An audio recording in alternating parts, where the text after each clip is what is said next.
This girl said she wants a 3D mouth with a cherry in it, so we're going to see if we can make it happen for her, y'all. First, we're making our little teeth. I'm grabbing a small amount of molding gel out of the pot, rolling up it into a ball, and sticking it on the nail. To shape the teeth, I push up at the gums to create that little curve, and then I push straight across at the bottom. To smooth out the teeth, I'm going in with half alcohol and half acetone in my cuticle cleaning brush. To make them even more straight across at the bottom, I like to push them up with my cuticle pusher. Now that the teeth are done, it's time to make our top lip. I pick up a good amount of gel. First, I roll it into a little ball, and then I start rolling the sides out because I want them to be more pointy for the side of our lip. Press down that center part for the indentation in our top lip, placing that lip down where it's going to cover the very top of our teeth, and also pulling down the sides to the sides of the mouth. Using my brush with my mixture on it, I'm just shaping it up now. I like to press up so it really gives us a good curve in the top of our lip, and then I press down in the center as well. Now it's time for our cherry. I'm picking up some molding gel and rolling it into a ball, placing it right below that row of teeth. I wanted to flatten the top a little bit, so I'm patting it down and making sure I have a perfect circle.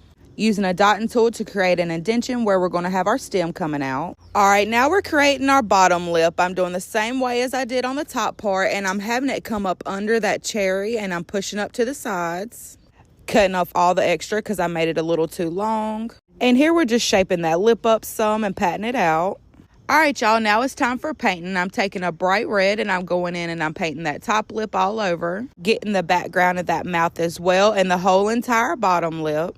And I'm making sure I'm painting that entire cherry as well. Since we needed all of this to be red, we're going to have to go in and add some dimension. This way, all the little parts stand out from each other. To do this, I mixed that red with black and I'm going in and adding this where all of the shadows would be. To create even more dimension and make sure these parts are really standing out, I mixed some more black in there, and now I'm just going in and adding that and blending it as well. This is how it's looking so far. Now we have to add our little cherry stem. You want to make sure you're rolling this part into a tiny, tiny little stem.